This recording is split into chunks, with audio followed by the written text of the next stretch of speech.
Right. Now, you know that children cry, don't they, man? Yes, they do. Right? Yes, they Because, do. you know, they want the attention of the Oh, parent yeah. or something that is going on. Yeah, and they may be sick or something going on. You never know, right? Right. Yeah. Cry. And somebody says in the Bible, what is it? Ishmael cry. Something. It's a cry. It's a cry. That's another ball game for itself. Here we go now.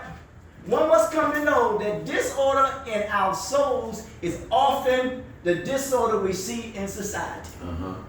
Because I always say that we have to, the life that is in us, the soul that is in us, is an investment. Right.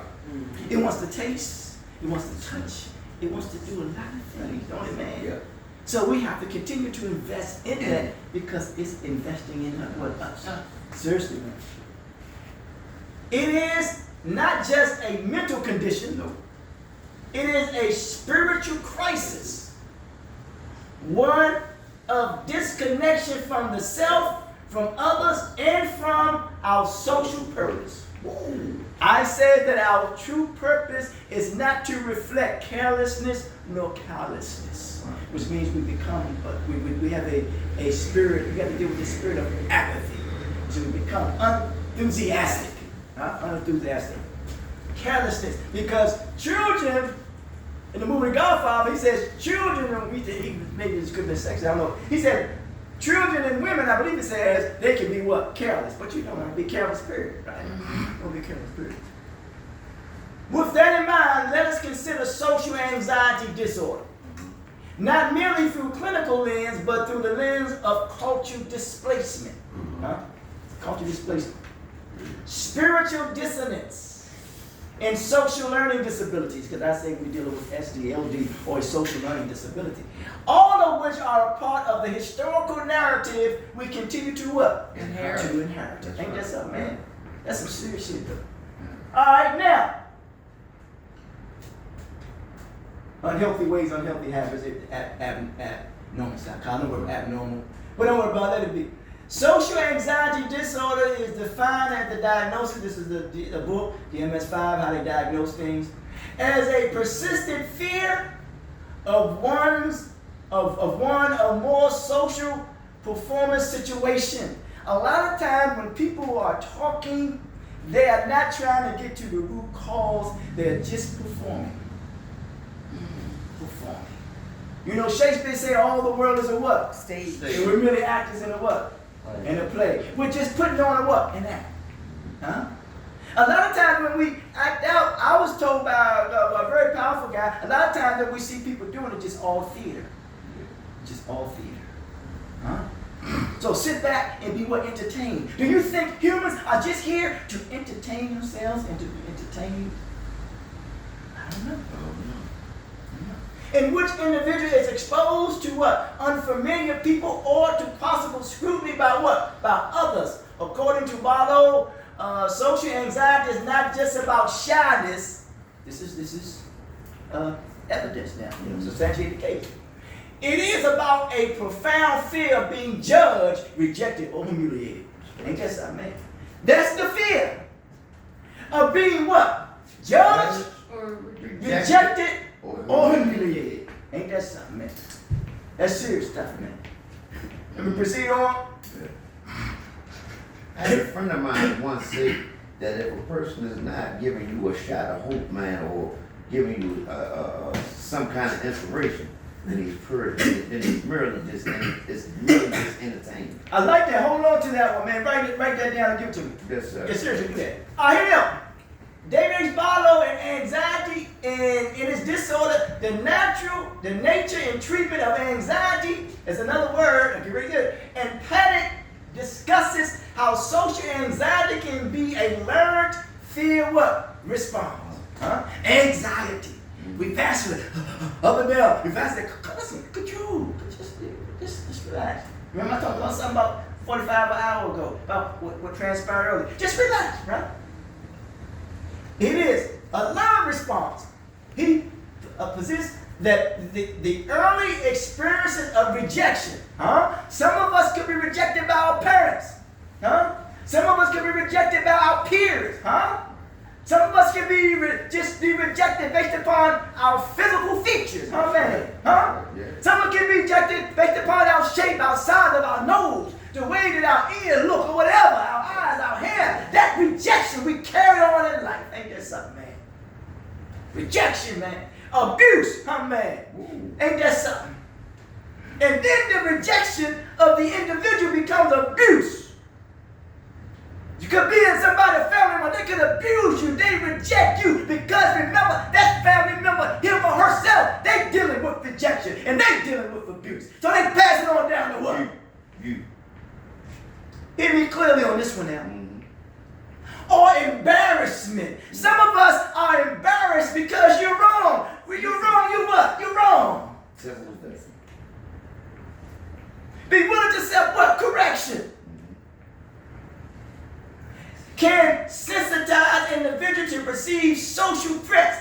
Then listen, then they may think you a threat to them, and then you may become a threat to what? To the other person. Then we're walking around seeing each other as what? As threats to one another. Right. And that's how people question. I ain't getting at nobody. That's how people question your integrity. There you go. Social threats, which then becomes what? Internalized as what? As truths. And that ain't necessarily what? The case. The case. But you're internalizing that stuff. You know? A truth about self. These internalized beliefs align with my own teachings of how distorted self-worth is learned, disability inherited, and reinforced through societal structures that favor performance. Ain't that something? Performance over what? Personhood. Amen. Okay. Another trusted source, National Institute of Mental Health, states that approximately 7% of U.S. adults experience social anxiety what? Annually, man. Social anxiety. Here we go. Evidence-based treatment models such as cognitive behavioral therapy, and we go on in that. It is crucial to note that these approaches, while effective, this is key, it may miss the root cause of spiritual and social disconnection unless integrated with community, culture, and faith-based support system. Sometimes when people diagnose you, they don't equate your own individual experiences. Huh? They was teaching about the Irish at one time, and they didn't know why they act what they acted. Though something was a moral problem and something spiritual. I don't know what the deal is. But sometimes people miss what? Misdiagnose you. Or to a point that somebody will react in a manner way because they know they're being taken advantage of. You got to be taught if somebody keep taking advantage. How do you know? Because you go to try to use some type of substance. I ain't judging nobody. How do you know you ain't using some type of substance? And don't use this because I said it. And you use some type of substance because you have been taking what? Advantage of. You just trying to what? Cope the best way you what? I ain't justifying it. I'm just telling you. That shit what? It happens. I don't want nobody to come looking for me. Mm-hmm. Our people or humans have been socialized to survive, not to what? Not to thrive. Ain't that something, man? Basically, animals, they do that. What? They survive, don't they, man? In this survival mindset, any display, we talked about this earlier, vulnerability, emotion, or spiritual yearning becomes a liability rather than strength. Ain't that something, man? Huh? Social anxiety flourishes in environments where authenticity is penalized. You can't even be what? Yourself, ain't it, man? You're penalized for being who? Yourself. Come on, man. You know how it is. You may wear something and somebody say, well, man, what you got on? You just being who? Penalized so bad you gotta lie about them. Little things that are stupid that shouldn't even have to lie about. So waste of time, ain't it, man? Be you. And where social norms are shaped more by what? Fear than what? Freedom. Yep. Always putting you in fear, man. Huh? And the fear is to be outcasted. Yeah, that's right. Because a lot of times, not only are you misdiagnosed with the African American community, we are underdiagnosed. You think on that. Yes, sir. Yes, sir. Yet it manifests in our what? In our churches, our classrooms, our homes, in silence. It's a hell of a thing when you're suffering in what? In silence. Nobody's what? Listening or paying you what? No attention. You just, you know what? And Professor Hardy said this. He says that silence is a precursor to a rage. And then Alfred says, he said that rage leads to violence. And then I always say that violence is the result of an unresolved status. Huh? If you don't know who you are, you're more prone and more susceptible to participate in acts of what? Violence. Huh? Here it is. Then we go, when you're with the churches, classrooms, and homes, and suffering, saying silence of those who want to speak, the withdrawal of those who want to what? Want to connect. I know a lot of times some of us can be alienated and what? Ostracized. You want to connect, huh? But you out there, then you develop what they call, and I'm not saying anything wrong, antisocial what? Behaviors. You know, I mean, Telford said, I think he alluded to geniuses are those who display antisocial behavior. But that was his thing. I'm not saying it's wrong, it's right. But I'm saying, you just what? You isolate yourself, man. And a lot of times when people get high, they do what? They isolate themselves, man. You know? I don't want to bother nobody. Shut the door, shut the room. Hey, shut the door, shut the room. You know, shut everybody out. You know? Mm-hmm. This is when common ministry becomes relevant. The organization, the community, restoring social credibility and so forth and so on. And that's all I'm trying to do, is to restore your what? So people credibility. Because I know what happened to me. Don't mean what happened to me is happening to you, but I know you want to become a what? A credible person. But people can what? To depend on you. I often realize that people are capable, but they're not dependable. Yes. The social continuity, the flow. Whereas that the spaces that are being created, individuals feel what? Feel seen. I want you to be what? Seen. I'll be personal. I'll isolate nobody. I want you to be what? Seen. When you're seen, you should be what? Heard. Feel seen and safe. I want you to be safe to express without the fear of what? Of rejection. Huh? This is the antidote to social anxiety, community, connectedness, and creative what? Communication. We go on. These are references. Final thought, Hispanic Whites Journal, Anxiety, so forth. Final thought. Say social anxiety is more than a clinical condition. It is a symptom of a society that has forgotten how to value the soul of the individual. Native Americans knew about that. Reverend Walter Patrick teaches that healing begins when we return to the altar. Ain't that something? Of our own worth. Ain't that something, man? We must address anxiety not just with medication. There we go. I ain't telling you nothing what to do. We must address anxiety not just with medication and therapy, but what? With a spiritual education.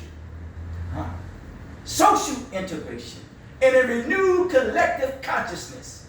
Let us communicate a clear image to the world so that those struggling in silence might find their voice, not in fear, but in faith. Ain't that something, man?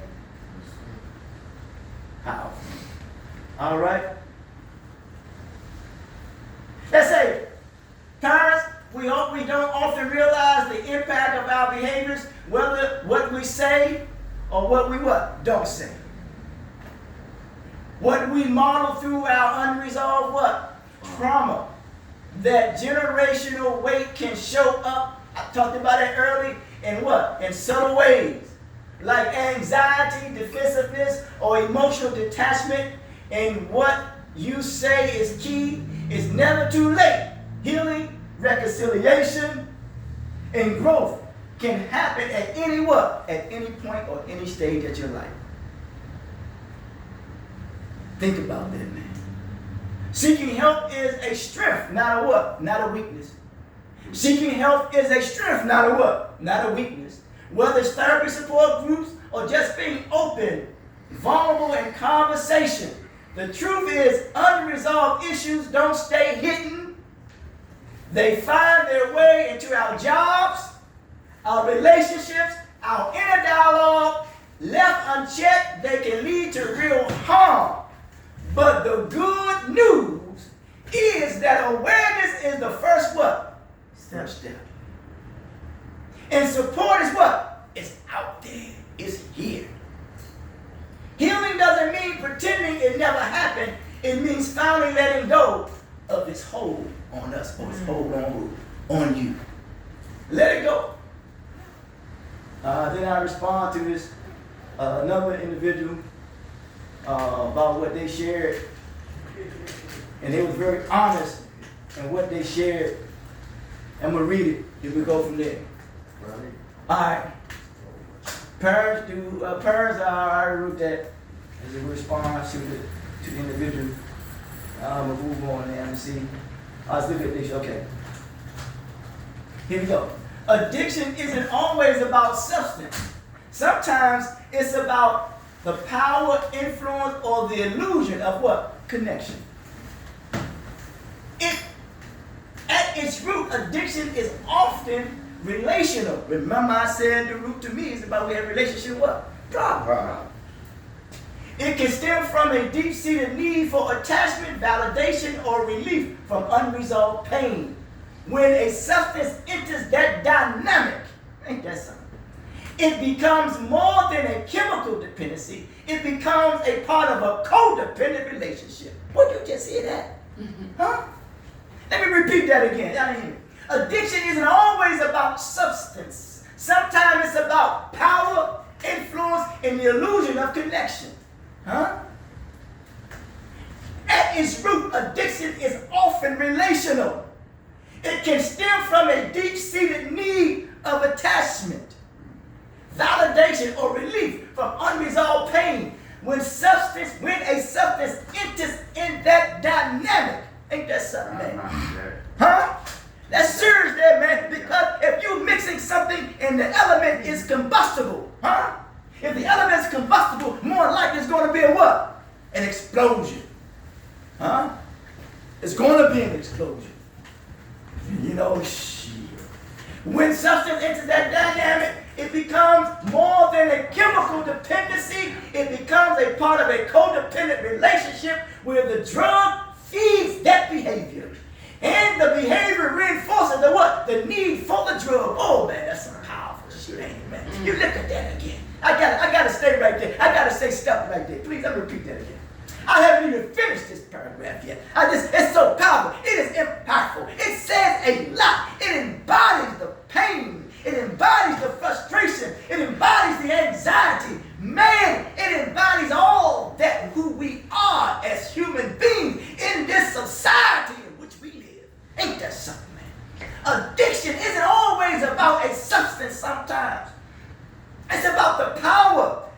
Please remember this. The influence or the illusion of the connection. You think you are connected, but you're not. You think you are part of something, but that you're not. And people will use that to their what? To their advantage. The illusion. Right. It's called the illusion of exclusion. Illusion of inclusion.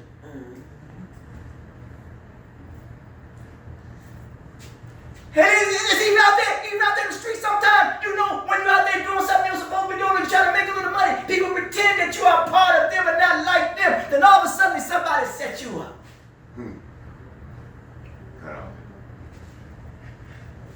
Because it gives them the power. Huh? That they're able to do that. And set you up. And sometimes parents will do that. Parents will exclude. Some parents may exclude you just to be included upon another social group. That's why it says in this country, in this field, social acceptance does not equal to recovery. That's why you go to some of those places, everybody want to look good on the outside. Huh? It makes them feel that they are accepted now. That's how it comes. Huh? That's how it is, man. That's an illusion, man. It says now, illusion. Listen to the root. At its root, addiction is often relational. It stems from a deep-seated need for attachment, validation, or relief from unresolved what? Pain. shit will explode. It becomes more than a chemical dependency. It becomes part of a codependent relationship where the drug feeds the behavior and the behavior reinforces the need for the drug. It's a cycle rooted in unmet emotional needs and often masked by false promises of peace, control, or belonging.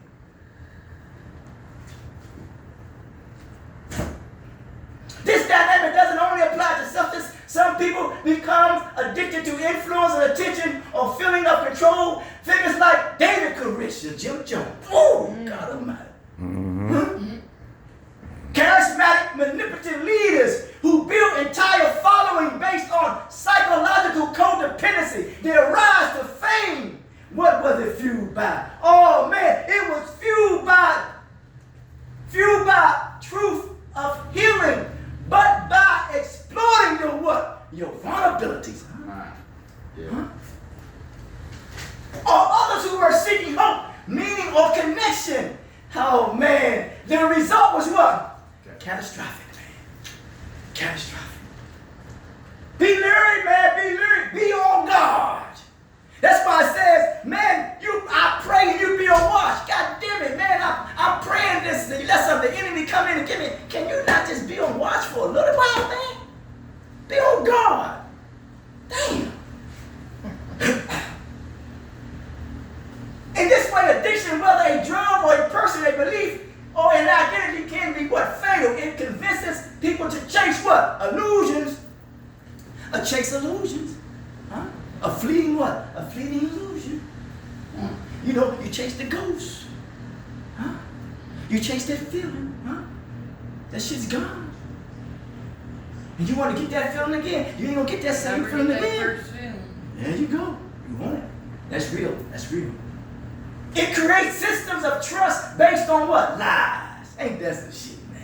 Almost like Machiavelli. It makes dependency feel like devotion. And in the most tragic case, it ends in what? Destruction. To break free, we have first to understand the nature of relationship we form with the substance. The behavior or the person. Healing begins when we reclaim our sense of self-worth. Separate from what we depend on. And we learn to reconnect in healthy, life-affirming ways. This is not weakness. It's called transformation. Ain't that something? We all want the information, but we have no what? Transformation. All right. Here we go. When we think of addiction, we often focus solely on substance like drugs or alcohol, but addiction can also manifest as a hunger for what? Power, influence, or control, often rooted in unhealthy relationships and psychological codependencies. You think them guys, I don't know their history, I ain't saying nothing wrong about them. Jim Jones, Koresh, do you know that they had some problems with themselves probably when they were at a young what? A young age? I'm familiar with Koresh. Yeah, at a young age. Then he said, I'm going to show you how I'm going to get you back. Huh? Now, I've got some power now. Amen. You better listen to me now. Here we go. But sometimes we take that out on the wrong people. Manifesting hunger, power, influence, control, often rooted in unhealthy relationships, psychological codependency. One powerful example is this: is how charismatic leaders like David Koresh, Jim Jones manipulated their followers under the guise of spiritual or ideological what? Salvation. Oh, be careful with those who come to offer you salvation, because the root word for salvation is to salvage. And when you salvage something, you salvage that which remains. One thing about a deep sea diver. You know about the movie, the deep sea diver, Kubi Jr., what his name was? He went down into the sea. The further you go down to the sea, the more things you explore, you come to learn. But he had to salvage and put together that which remains. Ain't that something, man? Woo! Salvage. Here we see that salvation. Amen. And these leaders foster a form of addictive dependency in their communities where devotion to the leader. Amen. Oh, boy, America is something else. In any country, when you focus on what? On the leader. That's why Ella Baker said strong people don't need no strong leaders. And these leaders foster a form of addicted dependencies in their communities, and that's how certain leaders, they exploit the people. Where devotion to the leader or cause mirrored the same dynamic seen in substance, addiction, euphoria, followed by what? Destruction. Ain't that some shit, man? Huh? Let's lay it on the line now. Let's just lay it on the line. That's all. In both cases, the addiction is based on false promises, unmet emotional needs, becoming a lethal, ain't that something? A lethal cycle when people surrender their agency for what? For belonging. Amen. It's like somebody selling the person's soul is what? His birthrights.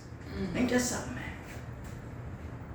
According to the National Institution of Drug Abuse, addiction is defined as a chronic relapse disorder. Stay away from the chronic. Disorder characterized by compulsive, drug-seeking, continued use despite harmful consequences. Oh, now I'm getting into the entertainers now. Boy, we focus on them fools. What do those fools know? Them fools out there doing what they want to do and the way they want to do it, and then you accept them as a leader, and you become addicted to that silly stuff. That's why it's never good to put a fool in a position of power. People start thinking that's the model to follow. I don't care who y'all is, a political, I don't care who he is, who or she is. Cowards without substance. That's what I call them. They piss me off with that stuff. We follow that silly stuff. Disorder characterized by compulsive drug seeking, and they become the drug dealers. Continue use despite harmful consequences and long-lasting changes in the what? In the brain. In the brain. This definition can also apply to metaphorically the power dynamics in hearts, or abusive what? Relationships. Huh? You ever been in an abusive relationship? Like drugs, power can alter the brain reward system and create dependency, not just for the person holding it, but for those attached to it. Ain't that something? I trust that because it is a reputable research-based institution under the U.S. Department of Education, Health, Human Services. Their information backed by scientific studies, medical professionals, and decades of research, making a credible starting point for understanding addiction. Ain't that something, man? Exploring addiction through these lenses helped me understand that recovery isn't just about quitting a substance. Hear me good on this one. It's not about just quitting a substance. It's about breaking the psychological, emotional ties that keep us what? Bound. Whether it's a person, a belief, a behavior. Recovery means reclaiming the self that was lost. Huh? In pursuit of something that could never truly fulfill us. Ain't that something?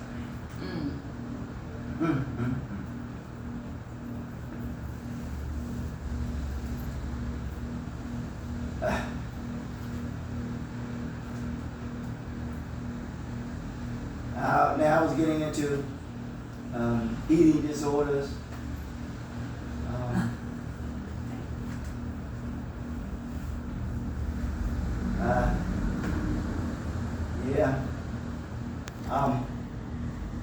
Coming lost.